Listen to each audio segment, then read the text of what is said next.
Eugène Viollet-le-Duc et la montagne. Une conférence de Bérénice Gossuin à Saint-Gervais-Mont-Blanc à la Maison Forte de Haute-Tour. Merci beaucoup. Bonsoir à toutes et tous. Merci Frédéric pour l'invitation et merci au musée et à la ville de Saint-Gervais pour cet accueil chaleureux. Alors effectivement, ce soir, je vais parler de quelqu'un sur qui j'ai beaucoup travaillé. Alors j'ai travaillé surtout sur son œuvre écrite, construite et dessinée, qui est Eugène Viollet-le-Duc, cet architecte assez fameux, architecte du 19e siècle, et qui est en fait revenu un peu sur le devant de la scène. Alors moi, j'ai commencé à travailler bien avant cet incendie à Notre-Dame de Paris en avril 2019. Et donc à ce moment-là, tout le monde a commencé à vraiment entendre parler d'Eugène Viollet-le-Duc et à comprendre que c'était l'architecte qui avait restauré Notre-Dame. Et on se souvient de lui aussi. Alors il n'était pas seul à Notre-Dame, il était avec Jean-Baptiste Lassus. Et il est aussi connu pour ses restaurations, notamment de Carcassonne, de Pierrefonds, Vézelay, voilà, et j'en passe, et de la cathédrale de Lausanne, sur laquelle je reviendrai peut-être un petit peu plus tout à l'heure, en tout cas sur la ville de Lausanne. Donc Viollet-le-Duc, restaurateur de monuments historiques, jusque-là tout va bien, c'est connu, tout le monde le sait. Mais que vient-il faire dans cette exposition consacrée à l'aménagement des montagnes? C'est un peu une espèce d'étrangeté. Et donc je vais vous présenter à la fois un certain nombre de choses que je sais par mes études sur ce personnage, mais néanmoins aussi des éléments qui sont des éléments d'une recherche en cours, puisque ce sujet a été beaucoup traité, enfin un peu traité par les historiens de l'architecture, en fait, cet intérêt d'Eugène Viollet-le-Duc pour la montagne, mais finalement avec un regard qui n'est peut-être pas complètement satisfaisant, en tout cas ils ne sont pas forcément allés au bout de l'exploration, parce que, bon, voilà, Eugène Viollet-le-Duc, c'était un architecte, il a travaillé à 170 projets dans sa carrière, il y a une trentaine d'ouvrages, un fonds de dessins, je ne sais plus, c'est quelque chose comme entre 3000 et 5000 dessins, au niveau des papiers, c'est encore plus, donc c'est vraiment un fonds d'archives et une production très importante, ce qui fait que c'est toujours difficile de tout traiter. Et donc, finalement, cet intérêt pour la montagne a été traité par certains historiennes et historiens, mais qui, en tout cas, il me semble, nécessite un réexamen aujourd'hui, à la lumière aussi de questions qu'on se pose, nous, aujourd'hui, avec notamment le changement climatique, les problématiques que vous connaissez certainement très bien, vous, en montagne.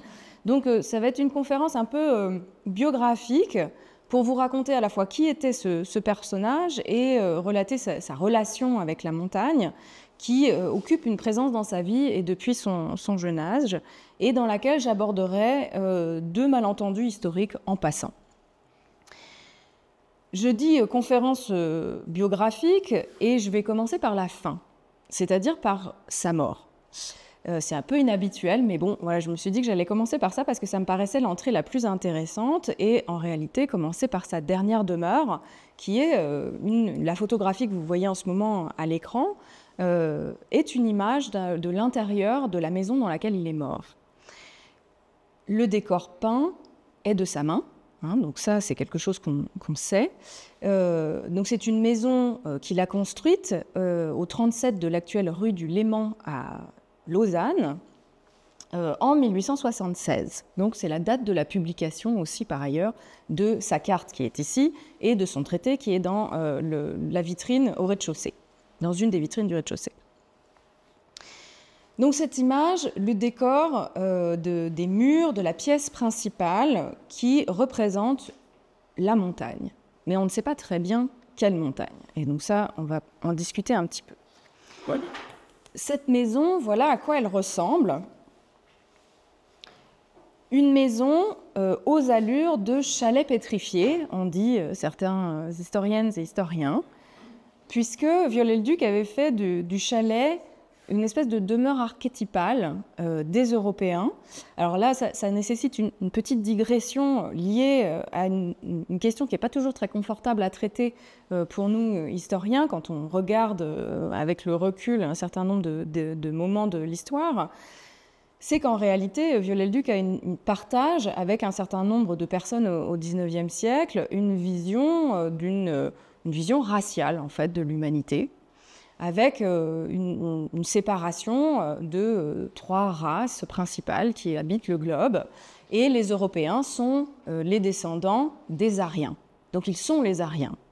Voilà comment Viollet-le-Duc définit ces personnes. Et bon, cette vision raciale de Viollet-le-Duc, c'est quelque chose de très clair, de très explicite. Il n'y a aucun doute sur cette vision-là, vision raciale qui peut être aussi qualifiée de raciste à certains égards.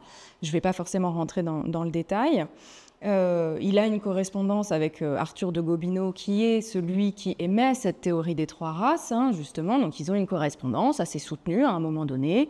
Donc il n'y a aucune ambiguïté sur la question, il n'y a pas de doute sur cette vision de Viollet-le-Duc.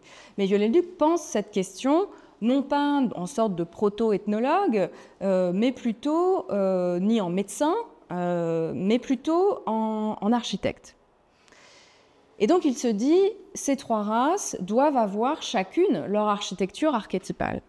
Et le chalet, en particulier le chalet que vous connaissez, donc dans les Alpes, qu'elles soient françaises ou suisses, peu importe où italiennes, le chalet serait cette demeure idéale, archétypale des Ariens. Et donc cette maison, on y reconnaît en fait des allures de chalet. Néanmoins, ce n'est pas un chalet construit intégralement en bois, seule la charpente est en bois, c'est normal. Mais comme c'est une maison urbaine, c'est dans un quartier qui est en train de s'urbaniser au XIXe siècle, comme c'est dans un secteur urbain, c'est construit en pierre.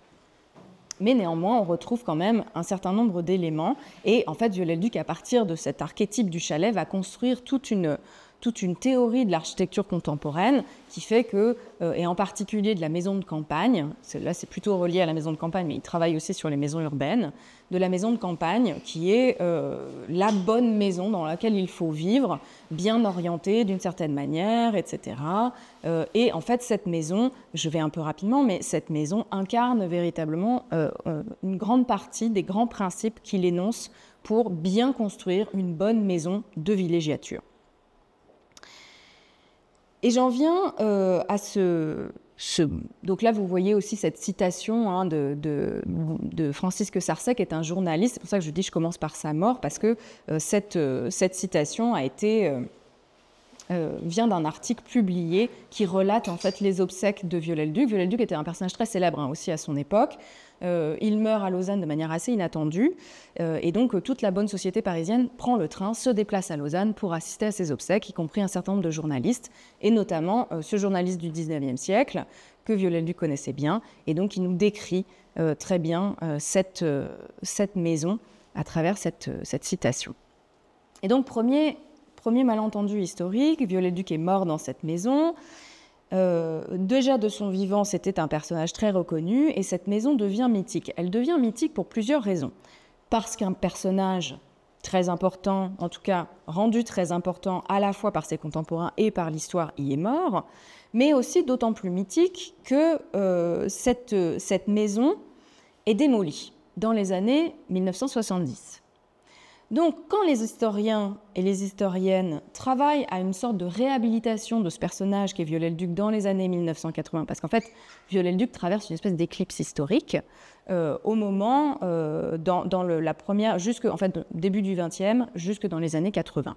Il est très critiqué pour ses restaurations à ce moment-là, et donc il traverse cette espèce d'éclipse, et il revient sur le devant de la scène à partir très fort, surtout à partir de 1979-1980, qui est, en fait, 1979, c'est le centenaire de sa mort.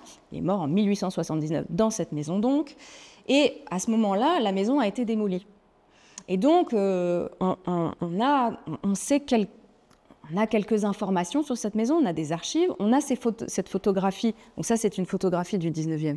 Mais on a ces photographies-là qui ont été prises dans les années 60, un peu avant la démolition de la maison, mais qui n'ont pas, localement, il y a des gens qui ont cherché à empêcher la démolition, enfin en tout cas à faire en sorte qu'elle n'advienne pas, n'y sont pas parvenus. Mais malgré tout, ils ont cherché à documenter un certain nombre de choses, mais ça reste une documentation relativement partielle. Et donc, là, je vous montre aussi ce portrait de Viollet-le-Duc. J'aime bien montrer ce portrait-là parce que, justement, c'est un portrait où il est âgé. C'est quelques mois, en fait, avant sa mort. Et donc, il est déjà ce personnage un peu âgé. Alors, il n'est pas très vieux, il a 65 ans. Donc, il n'est pas très vieux. mais on voit bien que c'est quand même un homme qui flotte un peu dans ses vêtements. Il n'a pas beaucoup comment dire, de réserve. Hein. Et on voit aussi qu'il est un peu fatigué. Moi, je trouve qu'il a l'air fatigué par rapport à d'autres images qu'on connaît de lui. Sur ces 3 portraits, ce triple portrait par le photographe Nadar, ce personnage historique a l'air quand même un petit peu fatigué, et on le comprend quand on sait tout ce qu'il a produit dans sa vie. Donc, premier malentendu historique, c'est que cette maison dans laquelle il est mort, il l'aurait construite pour lui-même. Et donc, ça la rend d'autant plus mythique, cette maison, puisque s'il l'a construite pour lui-même, on y retrouverait, d'une certaine manière, toute sa personnalité. Et donc, voilà un peu ce que l'historiographie nous a transmis, avec évidemment tout un tas d'interprétations possibles et imaginables, notamment sur sa vie privée, dont on sait un certain nombre de choses, mais on ne sait pas tout. Heureusement, peut-être, sûrement. Et notamment une interprétation, alors là je ne vous ai pas mis le plan de la maison, mais au premier étage vous avez 2 chambres. Et entre ces 2 chambres, il y a une porte qui communique, et en fait dans cette maison, Viollet-le-Duc y vivait avec une femme qui s'appelle Alexandrine Sureda, qui n'était pas son épouse, mais qui a été son assistante, on pourrait dire, depuis les années 1850. Et Alexandrine Sureda partage avec Viollet-le-Duc non seulement l'amour de l'architecture, mais aussi l'amour de la montagne. Viollet-le-Duc s'est marié très jeune, un mariage très bourgeois, hein, et en fait, comme dans beaucoup de couples bourgeois, ils font des enfants, et puis une fois que c'est fait, finalement chacun va un peu vivre de son côté, même si Viollet-le-Duc garde avec son épouse une correspondance très soutenue, où il témoigne de son affection. Mais néanmoins, ils ne vivent quasiment pas ensemble, ils ne font que se croiser, alors que Viollet-le-Duc trouve en Alexandrine Sureda une amie, une confidente, et quelqu'un avec qui il partage aussi ses passions et ses différents centres d'intérêt.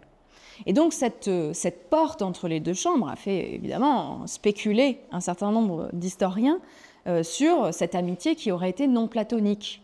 Voilà. Mais finalement, donc ça donne cette espèce de lecture un peu romantique aussi de la maison.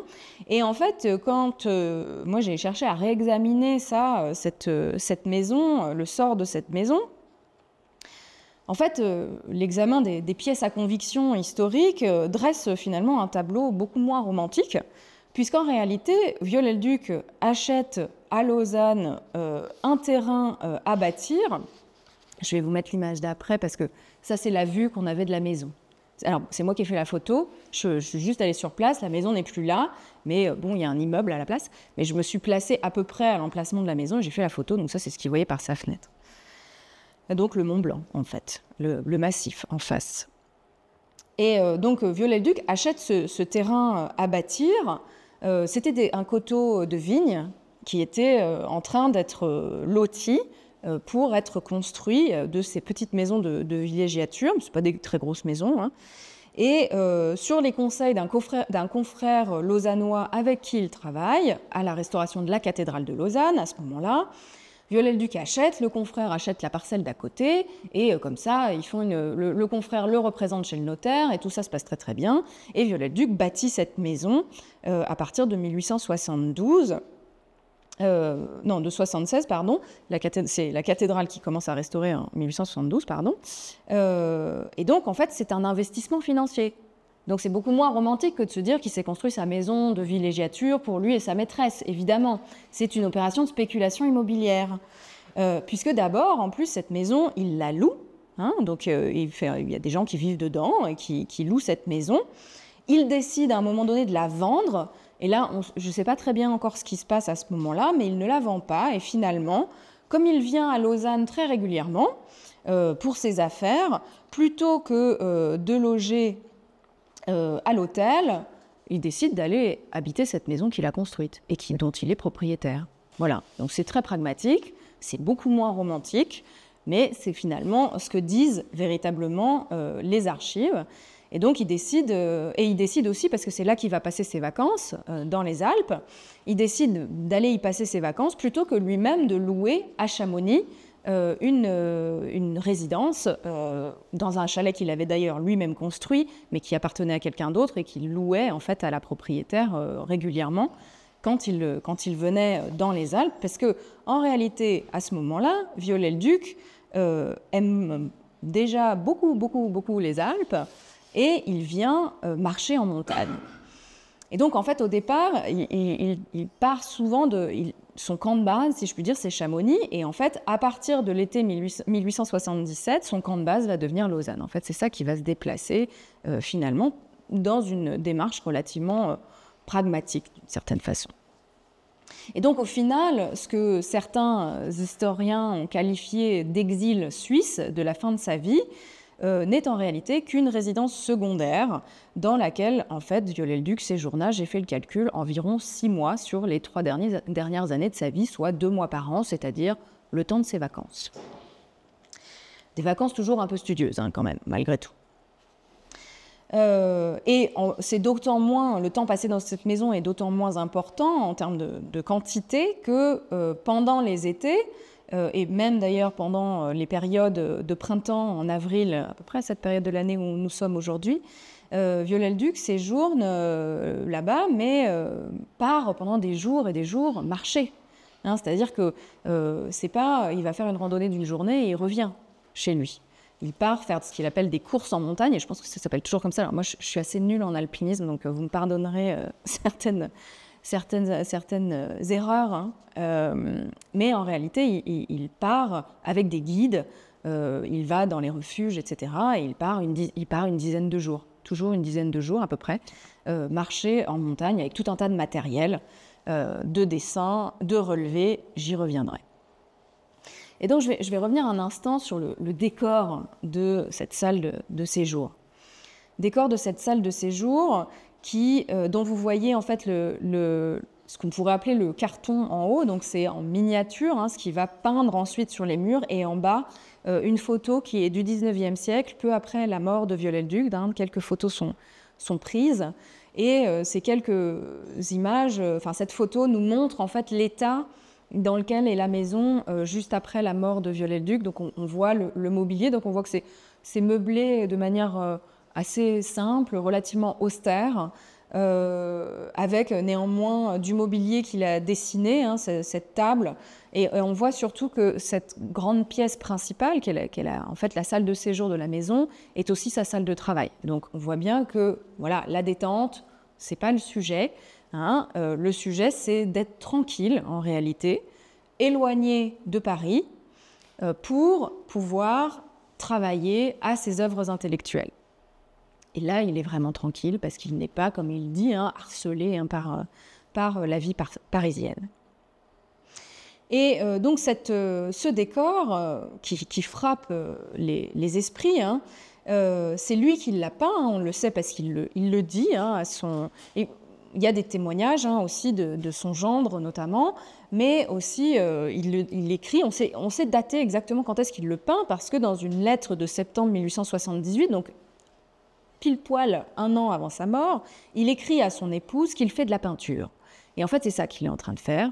Il est en train de peindre ses décors sur les murs, et donc d'une certaine manière, c'est là qu'il s'approprie véritablement cette maison qu'il ne s'est pas construite.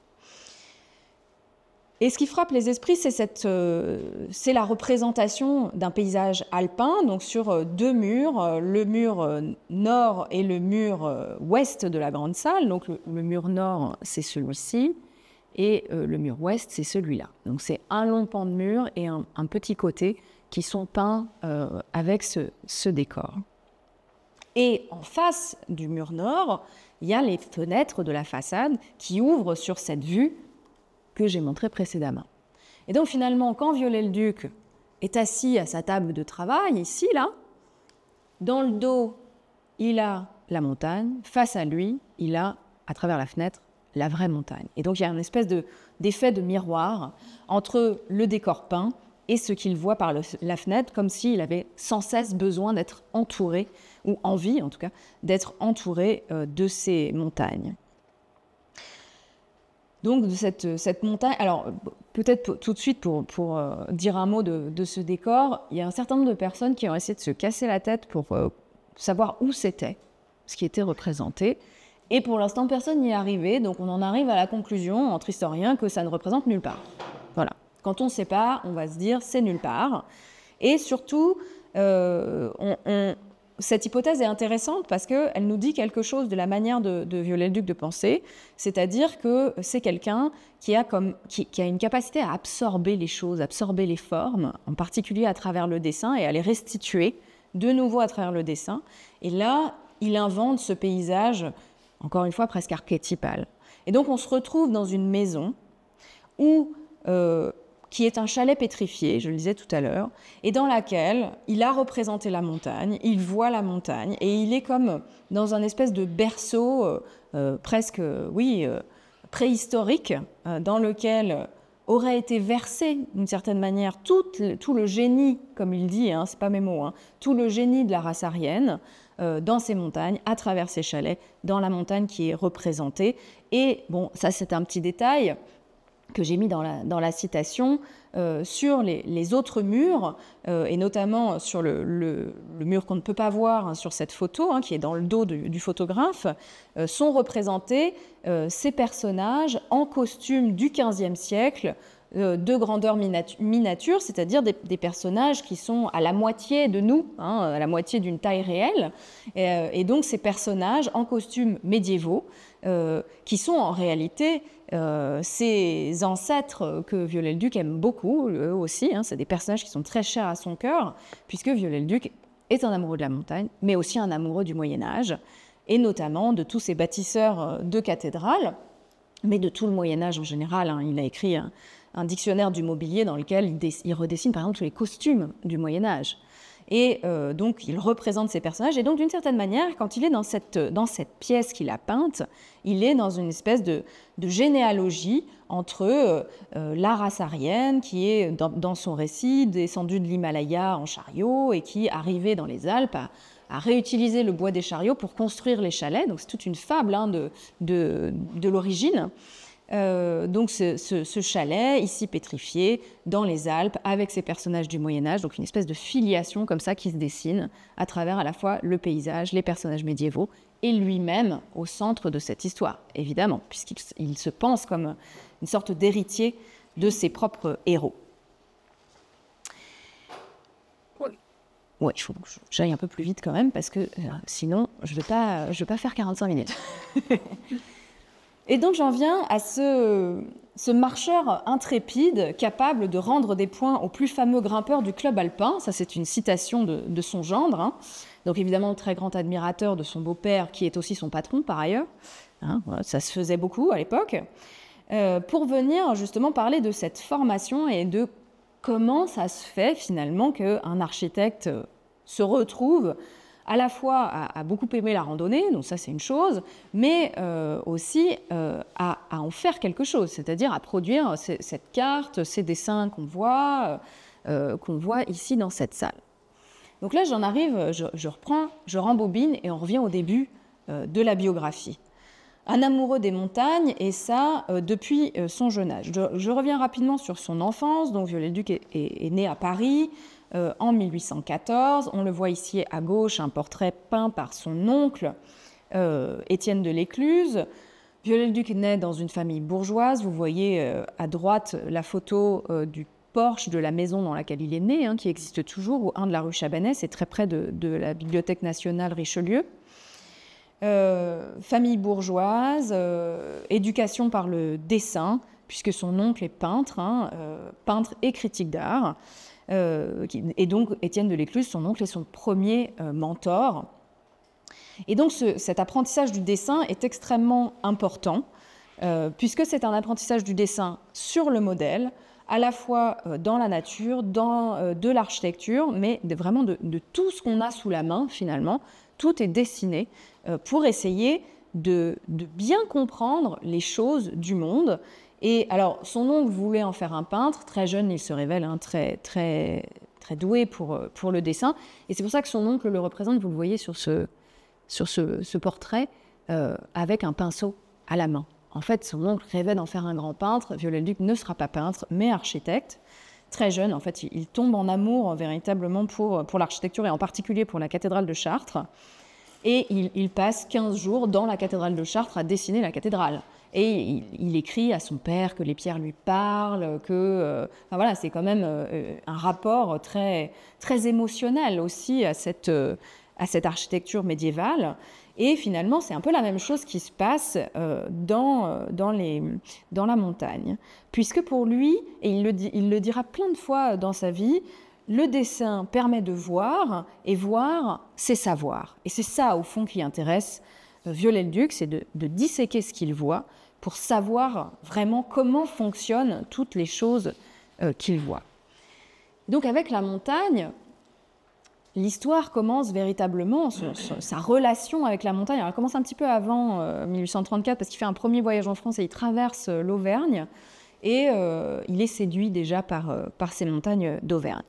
Mais en 1834, c'est un autre voyage, donc il a 20 ans, il voyage dans les Pyrénées. Et donc je vous ai mis 2 dessins des Pyrénées. Et comme auparavant, il a voyagé en France, je le disais tout à l'heure, et dessiné tous les bâtiments qu'il visitait, là, il dessine avec une très grande précision tous les paysages, avec différentes techniques, soit des croquis rapides, soit vraiment des dessins des aquarelles et de la gouache, donc un peu comme ces dessins qu'on voit ici. Donc des dessins qui sont faits avec des croquis préparatoires la plupart du temps, certains vraiment directement aquarellés sur le modèle, sur le motif. Et donc, il parcourt comme ça. Et donc, vous voyez ce dessin à gauche, notamment, qui représente quand même cette cascade et ce torrent avec les arbres, avec une très grande précision. C'est des dessins qui ont un format, oui, à peu près comme ça, quoi. Voilà, donc ils ne sont pas tous très grands, il y en a qui sont plus petits, mais en gros, c'est à peu près ça, les formats. Et il y a ceux-là qui sont, là, ils sont à l'échelle, donc ils sont de cette taille-là, en vrai.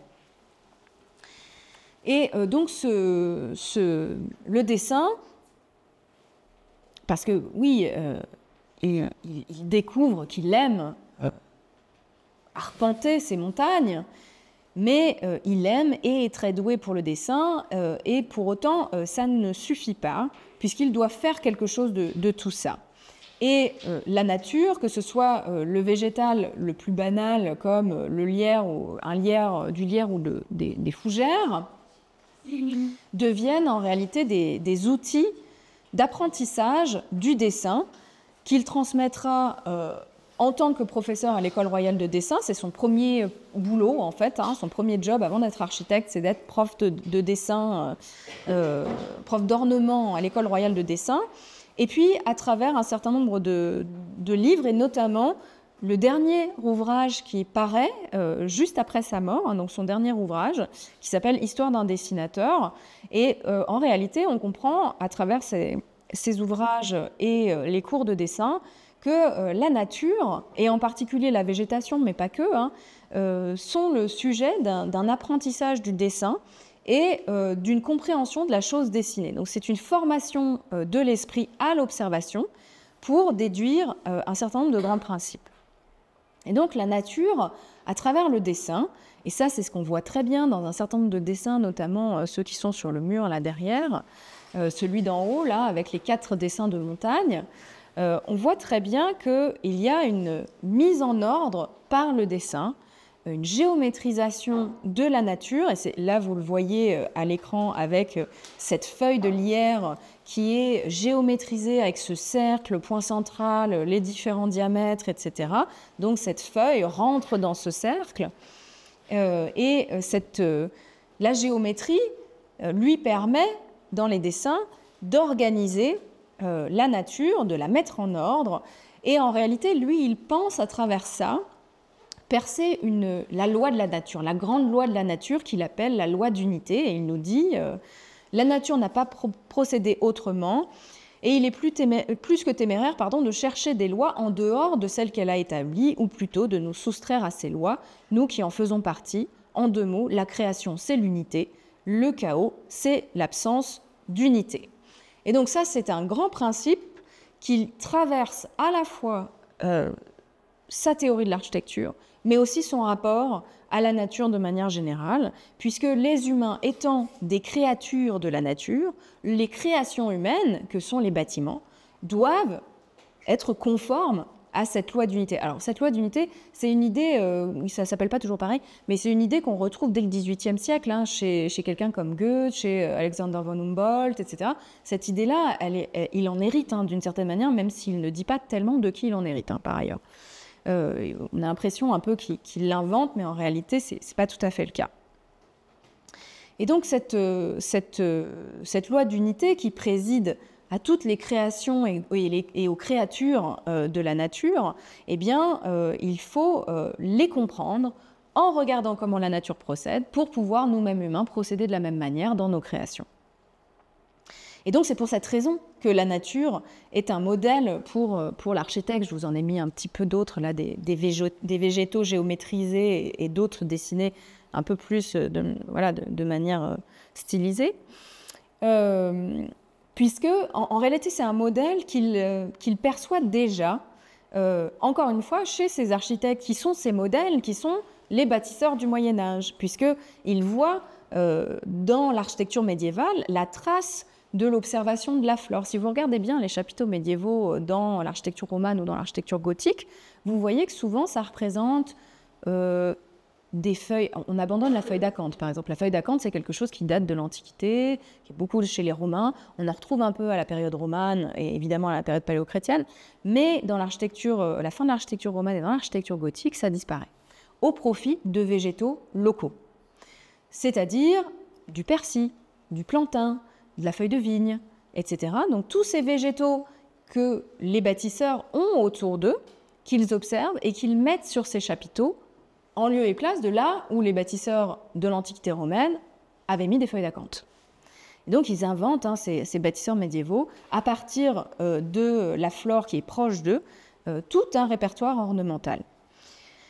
Donc ça, pour Viollet-le-Duc, c'est un exemple très important. Mais évidemment, il va un petit peu plus loin parce que lui, ce qu'il voit dans cette architecture gothique, c'est aussi la compréhension de cette loi d'unité. Et, hein, pour lui, les architectes gothiques ont touché du doigt vraiment cette manière de faire qu'il appelle rationnelle, hein, qui est, ou avec raison, qui est l'architecture gothique pour lui, qui est en fait la manière de faire de la nature.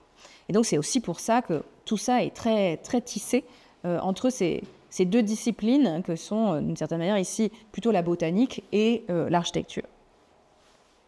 Et donc, suivant leur exemple, Viollet-le-Duc propose donc dans ce dernier ouvrage dont je parlais tout à l'heure, Histoire d'un dessinateur, cette leçon de dessin qui, bien entendu, dépasse, et donc ça, ce sont des dessins qui sont extraits de cet ouvrage, qui est un ouvrage destiné à la jeunesse, hein, donc aussi à la formation des jeunes esprits, on dirait de la littérature pour adolescents aujourd'hui.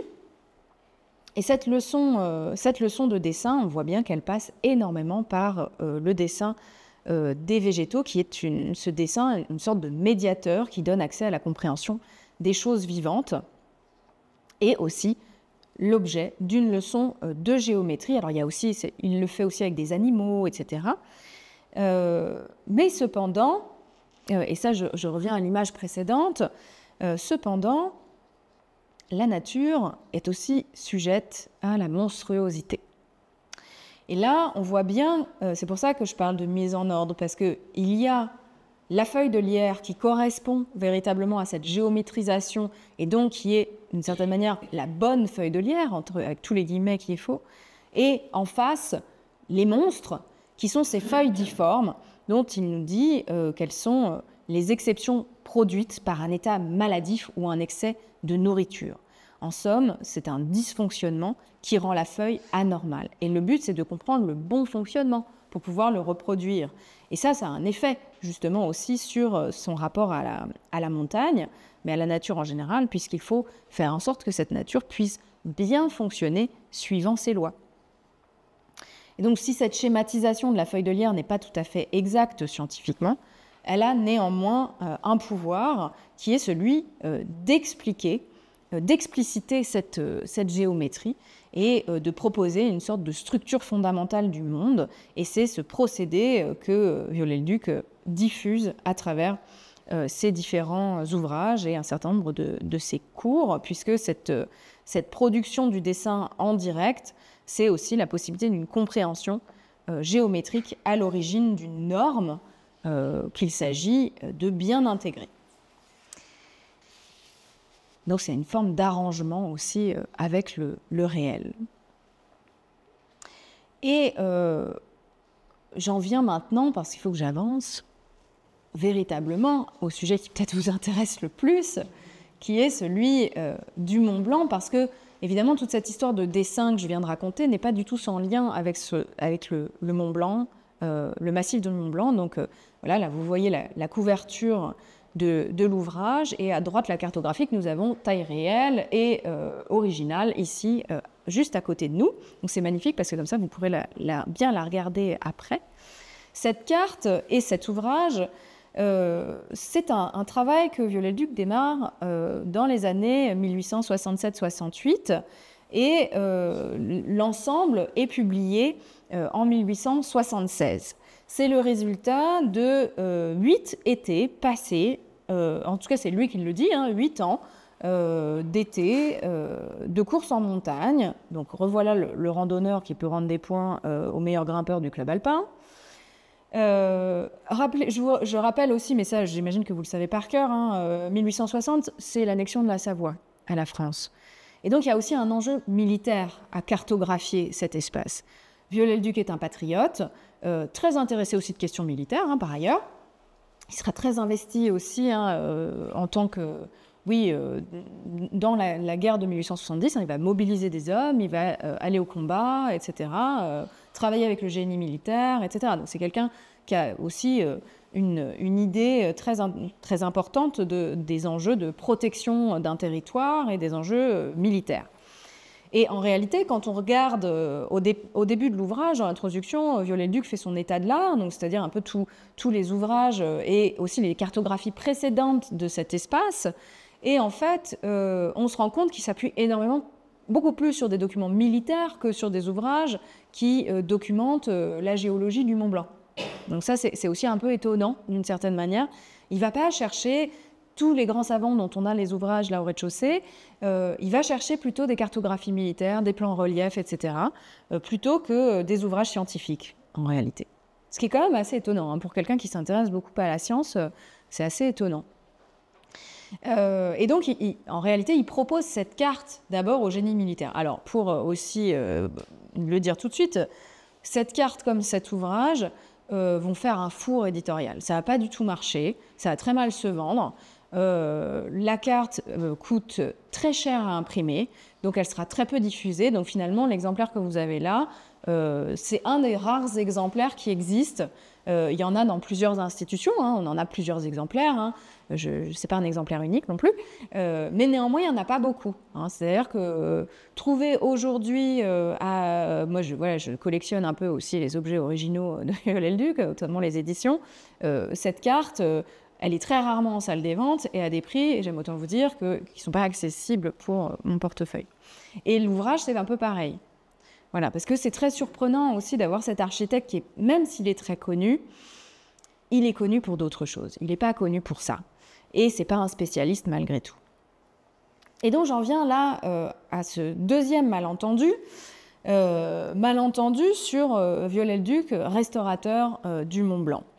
C'est une idée qui circule beaucoup chez les architectes, encore aujourd'hui, chez nos confrères et consoeurs. Quand, c'est vrai, on parle de Viollet-le-Duc et du Mont Blanc, on me dit souvent « Ah oui, il a voulu restaurer le Mont Blanc », sans qu'on sache très bien ce que ça veut dire, évidemment. Mais en même temps, c'est une idée qui est tellement belle, d'une certaine manière, qu'on se dit on a envie d'y croire, d'une certaine manière. Et cette idée-là, on en retrouve des jalons chez les historiens, et là j'essaie de remonter un peu la piste aussi de cette idée, qui, a priori, d'après ce que j'ai vu très récemment, remonte au XIXe siècle lui-même. C'est-à-dire qu'on en trouve la trace déjà chez John Ruskin, qui est un Britannique, qui n'est pas architecte, mais qui a les mêmes passions que Viollet-le-Duc pour l'architecture médiévale et pour la montagne. Ça, c'est aussi assez étonnant, deux personnages qui ne se connaissent pas, qui se respectent, mais qui ne discutent pas non plus trop l'un avec l'autre. Viollet-le-Duc ne lisant pas l'anglais non plus, alors que Ruskin lit le français. Donc ça change aussi, ça facilite la circulation des choses dans un sens, mais pas dans l'autre. Et Ruskin a une phrase un peu moqueuse à l'égard de Viollet-le-Duc, justement, sur cette idée du globe dont on parlait tout à l'heure, cette idée du globe qui serait un peu comme une architecture finalement. Hein. Donc on retrouve aussi des idées qui se retrouvent aujourd'hui chez certains architectes contemporains. Et donc il me semble que moi, cette interprétation-là est un malentendu. Est un malentendu de l'intention de Viollet-le-Duc par rapport à ce Mont Blanc. Alors certes, il regarde le Mont Blanc en architecte et avec ses outils d'architecte, c'est-à-dire les outils du relevé, les outils, et il l'explicite très bien, hein, il dit avoir dessiné des bâtiments pendant toute ma carrière, hein, il a 20 ans de carrière, plus de 20 ans de carrière derrière lui, hein, quand il arrive et qu'il commence à se dire je vais faire une carte du Mont Blanc. En fait, il arrive avec ses outils d'architecte, donc le dessin, le relevé, du matériel de relevé, de triangulation, etc. Mais il intègre aussi d'autres outils qui sont notamment des outils de mesure atmosphérique, de pression atmosphérique, etc. Alors moi, pareil, là encore, je suis très néophyte en la matière, donc pardonnez-moi si je dis des bêtises. Mais en réalité, il cherche à vraiment relever ce Mont Blanc et c'est vrai que son œil d'architecte et presque d'archéologue lui permet de faire ça, lui permet de voir ce que vous voyez sur les côtés de la carte et que vous verrez mieux sur l'exemplaire papier, des coupes. Voilà, ça, la coupe, c'est vraiment un dessin que font les architectes et qu'on aime beaucoup parce que ça permet de représenter les choses, mais c'est vrai que c'est un outil finalement qui est assez peu partagé, enfin je ne sais pas ce que tu en penses Frédéric, mais qui est vraiment une lecture très particulière des espaces. Et en fait, il se trouve qu'à un moment donné, Viollet-le-Duc rencontre, alors je vous ai mis d'autres images, d'autres dessins, alors ceux-là ils ne sont pas dans l'exposition, mais ceux d'après ils y sont. Donc je vais plutôt vous montrer ceux-là pour vous montrer, ça c'est les dessins, alors mes photos ne sont pas très bonnes parce que c'est des photos que j'ai faites dans les archives, donc c'est plutôt pour moi, donc ce n'est pas des très bonnes reproductions, c'est la vraie. On voit que ça, c'est les dessins qu'il fait quand il marche, les dessins en randonnée. Voilà. Donc, il a ses carnets, il a des planches à dessin avec des pinces, et puis dans les moments d'arrêt, là, on voit ses compagnons de randonnée qui sont là, et il s'arrête et il fait des dessins, et en fait, il n'arrête pas de dessiner. Donc, en fait, on a des centaines et des centaines et des centaines de croquis plus ou moins aboutis. Et parfois, certains, il en fait voilà, ce type de représentation très aboutie, très léchée, etc. Mais la majorité des dessins qu'on a sont plutôt des dessins comme ceci, ou des dessins, alors là, je vous ai mis à la fois, donc ce dessin-là, il est juste derrière le rétroprojecteur, là, celui de droite, celui qui est là, bah, il est derrière vous, celui-là, je ne sais pas si tu l'as mis, mais voilà, donc celui de gauche, il n'y est pas. Et donc, vous voyez ces dessins, plusieurs statues de dessin, des croquis de terrain, certains sont dans la vitrine aussi derrière, on voit ces dessins au trait très léger où il commence à reconstituer des choses. Mais ce qui est intéressant, c'est qu'à un moment donné, Viollet-le-Duc rencontre la société, alors excusez-moi, il faut que je reprenne mes notes pour ne pas dire de bêtises, voilà, la Société géologique de France, qui est présidée à l'époque par un monsieur qui s'appelle Alphonse Favre, qui est suisse, mais qui préside la Société géologique de France. Et ils se rencontrent à Chamonix, ils vont ensemble avec tout un tas de personnes de cette société, marcher dans la montagne.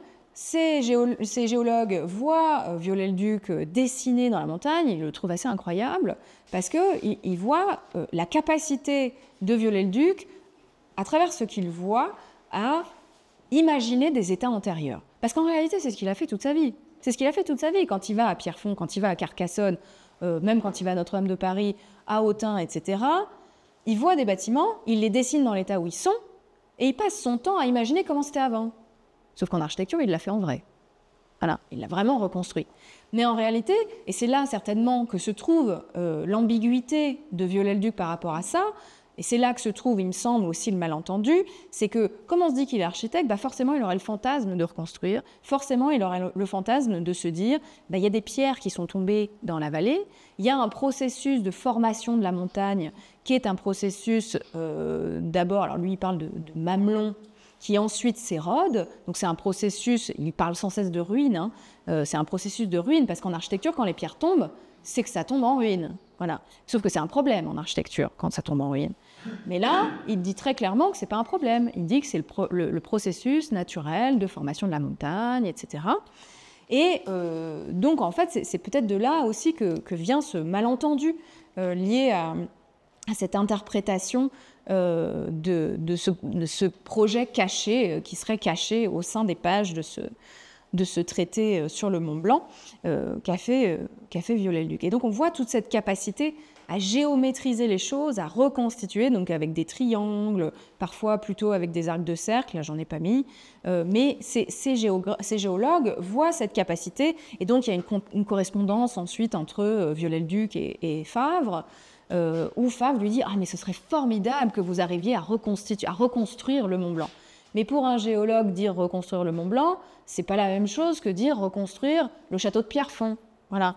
Donc, quand on se déplace de point de vue, d'une certaine manière, ça nuance un peu cette idée, même si moi, personnellement, je la trouve absolument géniale, de se dire un architecte a imaginé le projet de restauration du Mont Blanc. Moi, c'est pour ça que j'ai voulu regarder ça, parce que je trouve ça fascinant. En tant qu'architecte, et moi-même architecte du patrimoine, et il m'arrive de restaurer des bâtiments, incidemment, cette idée m'intéresse énormément. Et en fait, grande déception, quand je lis le massif du Mont Blanc, il n'y a pas ça.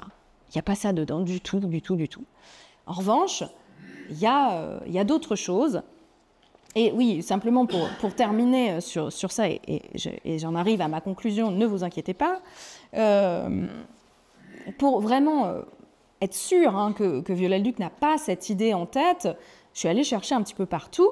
Et en fait, toujours dans cet ouvrage « Histoire d'un dessinateur » dont je parlais tout à l'heure, un des derniers chapitres s'intitule « 12 jours dans les Alpes ». Alors cet ouvrage raconte en fait l'initiation d'un personnage qui s'appelle Petit Jean, d'un enfant, par un monsieur qui s'appelle Monsieur Majorin, qui est une sorte de synthèse en fait entre Viollet-le-Duc et son oncle personnifié. Et cet enfant, c'est aussi un peu Viollet-le-Duc d'une certaine manière, dans sa propre éducation.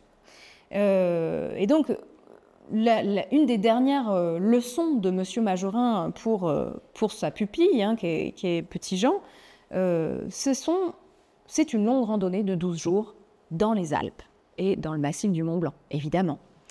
Et donc, le maître décrit à son élève ce processus donc, de formation du massif montagneux, donc ce processus de ruine de la montagne, comme il le dit, et le maître conclut que la nature, poursuivant incessamment son œuvre de ruination, à la fin de l'histoire, la montagne disparaîtra, d'une certaine manière. Et donc, Petit Jean, l'élève, était évidemment un petit peu effrayé par cette idée, un peu attristé par cette description, qui implique la disparition des paysages dans lesquels il est en train de déambuler et qu'il trouve absolument magnifiques, qui dessine sans cesse, justement, comme Viollet-le-Duc.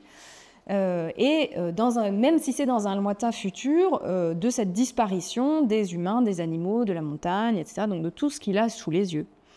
Et Viollet-le-Duc a cette réflexion, il dit, il écrit cette phrase en parlant de Petit Jean, « Il se fut gardé de pousser un caillou pour le rouler dans le précipice, crainte de contribuer à la ruine de la montagne. » Donc on voit la grande crainte de ce jeune homme qui ne veut pas contribuer à cette ruine, mais qui néanmoins l'accepte comme un processus naturel. Et nulle part, Viollet-le-Duc n'indique que ni Petit Jean ni Majorin ont cette idée d'aller chercher les cailloux en bas et de les remonter et d'aller les recoller dans la montagne, comme on le ferait pour un bâtiment. Mais néanmoins, il s'agit toutefois de ne pas accélérer ce mouvement de ruination. Et donc, j'en termine avec cette citation, puisque, voilà, encore une fois, la nature, rigoureusement fidèle à ses lois, ne fait pas remonter la pente aux cailloux que le pied du voyageur a précipité dans la vallée. Mais il ne dit pas non plus que l'architecte doit le faire. Ne ressème pas la forêt que notre main imprudente a coupée. Lorsque la roche nue apparaît et que la terre a été entraînée par les eaux de fonte et de pluie, ne rétablit pas la prairie dont notre imprévoyance a contribué à faire disparaître l'humus. Ces lois, loin d'en comprendre la merveilleuse logique, vous en détruisez l'économie. Alors là, il est vraiment dans l'invective. Ou tout au moins, vous en gênez le cours. Tant pis pour vous, humains. Mais alors, ne vous plaignez pas si vos plaines sont ravagées, si vos villes sont rasées, et n'imputez pas vainement ces désastres à une vengeance ou à un avertissement de la Providence. Car ces désastres, c'est en grande partie votre ignorance, vos préjugés, votre égoïsme qui en sont la cause.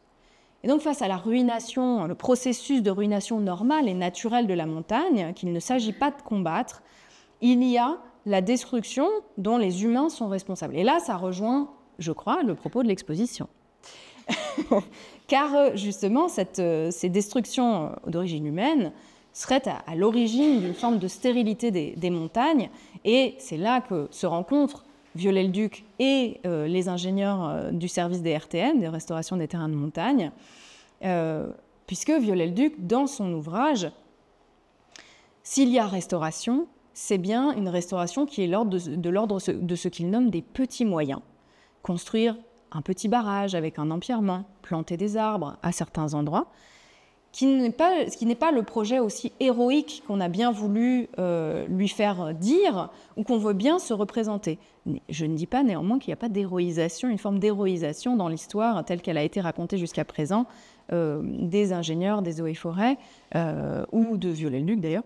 Et dans son texte, Viollet-le-Duc se fait néanmoins un héros, alors modeste d'après lui évidemment, mais quand même un héros de la compréhension d'un système complexe qui est ce système de la montagne, et se porte volontaire aussi pour aller éclairer les montagnards qui sont évidemment dépeints par lui comme des ignorants. Et il raconte cette anecdote à un moment donné où il dit, parce que du coup il fréquente quand même un certain nombre de montagnards qui sont ses guides quand il marche. Et il dit, quand j'explique comment ça fonctionne à ces gens-là, eh bien, le lendemain, quand on se promène, ces gens-là me disent « Ah, mais là, il faudrait faire ci, il faudrait faire ça », l'air de dire « Ce sont de bons élèves, donc on peut les éduquer, on peut les civiliser ». Et c'est dans cette œuvre civilisatrice qu'on retrouve aussi, mais qui est finalement l'esprit du XIXe siècle, d'une uniformisation des savoirs, des sciences, des pratiques, quels que soient les territoires, et aussi une mise en ordre de la nature, mais aussi d'un certain nombre de pratiques, notamment les pratiques vernaculaires. Et donc, en fin de compte, et j'en arrive à la fin de mon propos, en fin de compte, Viollet-le-Duc apparaît face au Mont Blanc comme ce qu'il est, c'est-à-dire un homme de son siècle, complètement pétri de la pensée philosophique et scientifique de son siècle, qui est avide de savoir et de compréhension de choses qui nous échappent parfois, et notamment ces grands monuments de la nature que sont les montagnes, et notamment le Mont Blanc. Et le Mont Blanc est à la fois une sorte de paysage intime, on voit bien qu'il l'aime beaucoup, qu'il le dessine énormément, qu'il le met dans sa maison, mais aussi une terre à conquérir par le savoir dans son cas.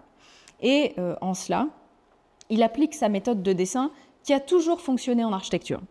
Pour lui, ça a toujours bien marché, et en particulier dans les monuments historiques. Et donc, en dessinant, il met tant en ordre l'histoire, donc l'histoire de l'architecture en l'occurrence, que la nature. Et si vous avez des questions sur cette mise en ordre de l'histoire, je pourrais y revenir dans les questions, mais si vous n'en avez pas, c'est pas grave non plus. Je vous remercie beaucoup. Viollet-le-Duc était-il un écologiste avant l'heure ? Viollet-le-Duc a une vision, de même que beaucoup de personnes qui représentent aussi des institutions d'État à ce moment-là, une vision productiviste. Donc pour moi, on dit souvent que c'est un écologiste avant la lettre, etc. On a dit aussi par ailleurs qu'il était féministe avant la lettre parce qu'il était pour l'éducation des jeunes filles. Mais enfin, quand on lit ses textes, il est quand même très misogyne. Je veux dire, il faut quand même être clair. Donc c'est un peu, il me semble qu'il y a une forme d'anachronisme. Oui, il s'est intéressé à comprendre ces écosystèmes, à comprendre la nature, mais c'est pour la mettre au travail.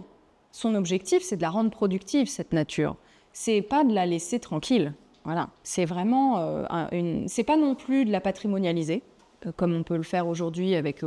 Enfin, ça fait longtemps d'ailleurs qu'on le fait, que ce soit la protection de la forêt de Fontainebleau à la fin du XIXe siècle, ou pour des raisons esthétiques, ou les réserves de biodiversité intégrale qui sont très différentes aujourd'hui parce que justement, on cherche à ne plus rien toucher pour voir comment ça se passe. Et donc, seuls les scientifiques étudient véritablement ce qui se passe. Viollet-le-Duc, c'est pas du tout ça son projet. À ce moment-là, quand il regarde le Mont Blanc, Viollet-le-Duc est un homme très respecté dans beaucoup de cercles, très écouté. C'est un homme d'État aussi, hein. Il est élu, alors certes que municipal à Paris, mais enfin c'est quand même très important, hein. C'est la capitale qui dirige tout, quoi. Donc il est très, très, très écouté, très renommé, il publie énormément dans la presse, et on voit très bien que la logique, c'est de faire en sorte que des catastrophes n'arrivent pas, donc ce qu'on appellerait aujourd'hui gestion du risque. C'est ça, hein. Je me tourne vers toi parce que c'est toi qui sais. Hein. Donc de gestion du risque pour qu'il n'y ait pas d'hypothèque du futur en réalité. C'est-à-dire que s'il y a une coulée de lave dans une vallée, ça peut détruire des récoltes. Voilà. Et donc, c'est ça l'enjeu. C'est pas tellement d'empêcher la coulée de lave pour empêcher la coulée de lave, etc. C'est de faire en sorte que la récolte soit bien préservée et donc d'optimiser la production, y compris agricole, etc., la production de bois. Et donc, il a une vision qui est vraiment très partagée avec celle des ingénieurs des RTM, parce que c'est une vision où bien gérer la nature, en fait, c'est ça, c'est de la gestion de la nature. Bien gérer la nature, c'est permettre à la ressource d'être toujours là. Mais c'est bien une ressource. Voilà, donc c'est une ressource à exploiter, mais à exploiter rationnellement, intelligemment. Et lui considère, par exemple, que les pratiques de pâturage, qui sont des pratiques locales, vernaculaires, sont excessives, elles ne sont pas raisonnées, et donc il faut raisonner ces pratiques. Il faut replanter pour tenir la montagne, comme tu dis, pour tenir cette montagne, pour faire en sorte qu'il n'y ait pas de problème, quoi. Et que la ressource soit toujours là, que la ressource en bois soit assurée. Voilà, donc c'est pour ça que écologiste, moi, ça me paraît un peu anachronique. Mais totalement. Surtout pour pérenniser en fait la production. Exactement. Ouais. Exactement. C'est en ça que c'est très ambigu et c'est pour moi un peu difficile de dire qu'il est écologiste. Ah voilà. Voilà. C'est un peu compliqué. Parce que, et en fait, cette dimension idéologique, c'est très bien que vous la souligniez, parce qu'en fait, cette dimension idéologique, elle est très présente dans cet ouvrage, mais en fait, elle est très présente aussi dans toute sa carrière et dans toutes ses restaurations de monuments historiques, dans sa manière de faire l'histoire. C'est quelqu'un qui est pétri des idéologies de son temps et qui les met en œuvre dans l'architecture et dans la théorie de l'architecture. Menait-il son métier d'architecte et ses travaux en montagne en parallèle? Ouais, c'est un peu découpé, en fait. C'est un peu découpé et en même temps c'est mélangé. Tout ça est très imbriqué. Mais en fait, quand il commence à s'intéresser... en fait, il y a une bascule qui s'opère dans sa vie après la guerre de 1870 et après la Commune de 1871. Il est très investi dans la défense de Paris pendant le siège des Prussiens. Mais comme il est proche de Napoléon III, qui part en exil au moment juste à la fin de la guerre, en fait, il est condamné par la Commune. Et donc, il doit fuir en Belgique pour en gros, pas se faire ni emprisonner, ni éventuellement tuer. Et ça, c'est un très grand traumatisme, parce que pour lui, Napoléon III, qui représentait l'homme fort de la France, s'est fait battre à plat de couture dans une guerre qu'il a lui-même déclenchée. Donc il perd vraiment sa confiance en cet homme d'État très, très fort. Et c'est un peu une sorte de traumatisme pour lui. Et donc à ce moment-là, il y a une bascule qui s'opère et il va commencer à afficher ses opinions politiques. Donc il va devenir anti-napoléonien. Il est déjà depuis un petit moment anticlérical, mais il va le dire clairement. Et en fait, le problème d'être anticlérical, en soi, c'est pas un problème. Le problème de le dire publiquement, c'est que Viollet-le-Duc a fait toute sa carrière en tant qu'architecte diocésain. Donc, c'est-à-dire architecte, fonctionnaire pour le ministère des cultes. Donc, à une époque où l'Église et l'État ne sont pas séparés. Hein, où justement, l'État a une mainmise sur ce qui se passe dans l'Église et il y a un travail conjoint. Et donc, ce qui se passe à ce moment-là, c'est que, comme après cette guerre, il affiche publiquement ses opinions anticléricales, il est obligé de démissionner de ses fonctions d'architecte diocésain. Et donc, à ce moment-là, il se pose la question de se dire, finalement, je vais peut-être arrêter l'architecture. Je vais peut-être arrêter cette activité. Il l'écrit à son épouse, notamment. Mais finalement, en fait, l'architecture revient à lui parce que c'est à ce moment-là qu'il est appelé à Lausanne pour restaurer la cathédrale, par exemple. Donc, il ne va plus avoir d'activité vraiment sur des monuments historiques en France, mais par contre, en Suisse, oui. Et il va continuer à avoir des activités quand même en France, en tant qu'architecte libéral aujourd'hui, on dirait, hein, sur des objets qui ne sont pas des monuments historiques, qui ne sont pas liés au service des architectes diocésains. Voilà. Mais en fait, il va continuer malgré tout l'architecture jusqu'à la fin, en fait, hein, puisque y a des chantiers qui ne sont pas terminés au moment où il meurt, hein, qui sont encore en cours. C'est le cas de la cathédrale de Lausanne. C'est aussi le cas du château d'Eu en Normandie, qui est le château du descendant de Louis-Philippe, hein, donc du duc d'Orléans, qui est le comte de Paris à cette époque-là. Enfin bref, c'est un peu compliqué dans cette famille. Et ça, c'est de la commande privée. Donc voilà, il continue à faire de la commande privée et de la commande publique, mais en Suisse. Voilà.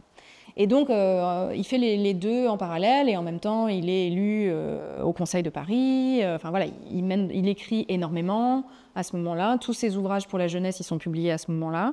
Il ne publie plus vraiment d'ouvrages d'architecture. Il a à peu près tout publié avant la guerre de 70. Et donc, il se consacre vraiment à d'autres travaux littéraires, et il écrit énormément dans la presse. Je ne sais plus, on avait fait le compte, mais en fait, je suis même plus sûre du compte, parce que j'ai un collègue qui en a découvert plein d'autres, mais moi, j'avais compté à peu près 300 articles dans la presse à cette période-là, quoi. Donc, c'est vraiment très important quand même. Tous les jours, il écrit, il envoie des articles, et puis il a une correspondance extrêmement fournie avec plein de gens. Donc, en fait, il n'arrête jamais, quoi. C'est même fatigant de regarder ces archives, parce que parfois on se dit, mais dans une journée, il a calé tellement de choses, c'est assez important. Non, il ne devait pas dormir beaucoup, il n'avait pas beaucoup de loisirs en dehors de la randonnée, mais même quand il fait de la randonnée, en fait, il travaille. Donc, c'est un peu agaçant par moment. Est-ce que sa carte du Mont Blanc a été validée par les cartographes de l'époque? C'est une excellente question, parce que je n'ai pas de traces pour l'instant de ça. Moi, je pense que cette carte a fait un four. C'est mon hypothèse actuelle, hein. Elle est vraiment un gros bide éditorial.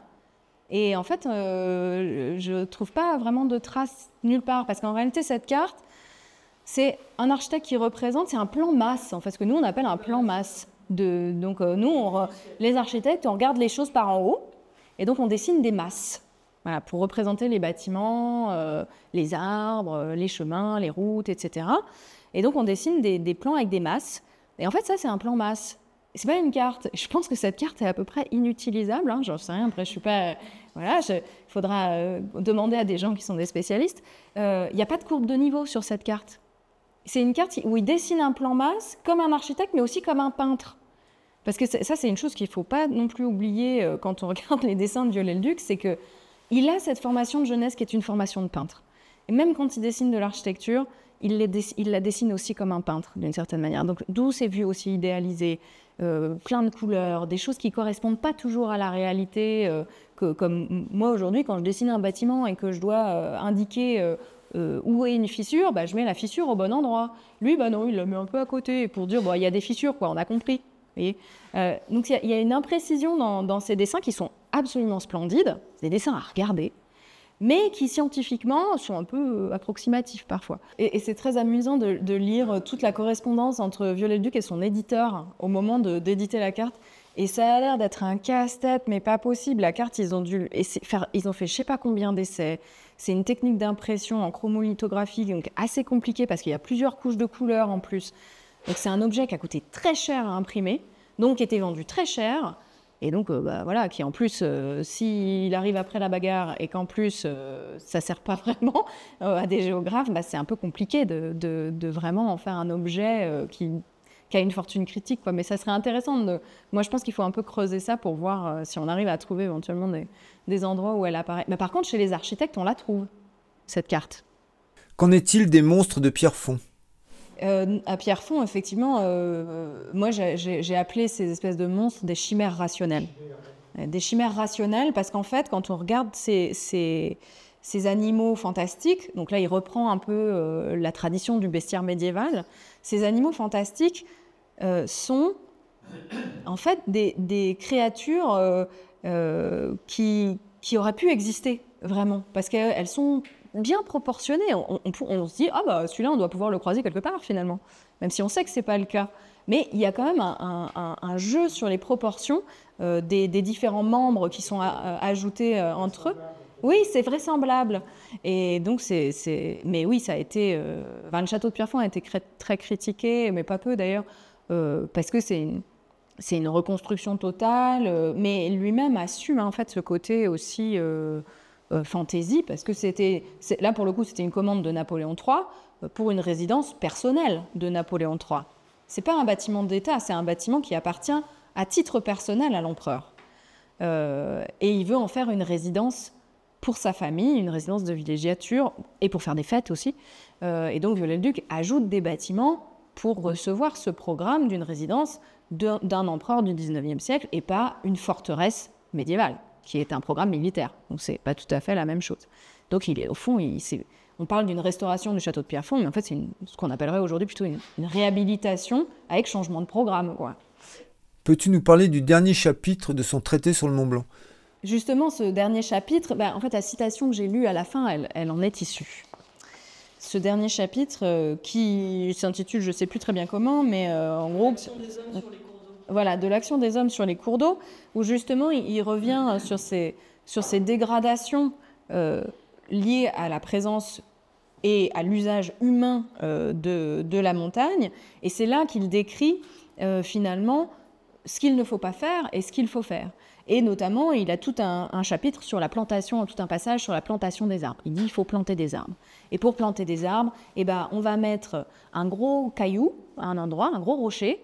On va faire en sorte que les sédiments s'accumulent derrière ce rocher. Et là, on va pouvoir planter un arbre, parce que là, l'arbre, il aura suffisamment de substrat pour pousser. Et en fait, bon, j'imagine que c'est un peu les techniques aussi, enfin, c'est pas exactement ça, mais il y a ces techniques qu'utilisent les RTM. Et en fait, il décrit tout ça avec beaucoup de précision, et c'est ça qu'il appelle les petits moyens. Ces petits moyens de mettre des empierrements, de replanter à des endroits pour retenir le sol des montagnes, pour que cette érosion ne soit pas accélérée par l'action humaine. Donc il y a ça, et évidemment il y a aussi des choses plus sur la gestion des torrents, mettre ces petits barrages, je ne sais plus comment ça s'appelle, les cônes de déjection, voilà, pour gérer les cônes de déjection, etc., pour éviter que tout arrive d'un coup, et que donc après il y ait des dégâts plus bas dans la vallée. Donc comment aussi gérer par de la construction le débit des torrents. Et puis, et voilà quoi, toutes ces choses qui doivent, ralentir la ruine de la montagne, et surtout la ruine liée à l'action humaine. Voilà. Et qui est justement ce que je disais tout à l'heure, ce rapport entre un passé, un présent avec certains usages, et surtout un futur qui est très important, qui est cette vision aussi du 19e siècle, qui est profondément tournée vers le futur, en fait. C'est un siècle qui est très intéressant, parce que c'est un siècle qui s'intéresse énormément au passé, mais pas pour le passé en lui-même. Il s'intéresse au passé pour le futur. Voilà. Donc c'est une manière de dire, avant ils ont fait comme ça, ça a marché, ça n'a pas marché, donc nous on va faire ce qui a marché, mais on ne va pas faire ce qui n'a pas marché. Voilà. Donc c'est un peu comment on tire les leçons, et de manière complètement idéologique aussi par ailleurs. Et donc cette affection et ce moment où on découvre plein de ruines archéologiques, etc., ce sont aussi des moments où on s'interroge sur ce qui s'est passé, comment une civilisation a-t-elle été ruinée, etc. Et donc on met souvent sur le compte d'une mauvaise gestion des ressources naturelles la ruine de certaines civilisations. Et donc il faut qu'on fasse très attention à ces ressources naturelles, parce que sinon on hypothèque le futur, quoi. Et ça, c'est un peu ce qu'il dit en substance, et qui rejoint en fait les discours, en tout cas, à l'origine de la création du service de restauration des terrains de montagne.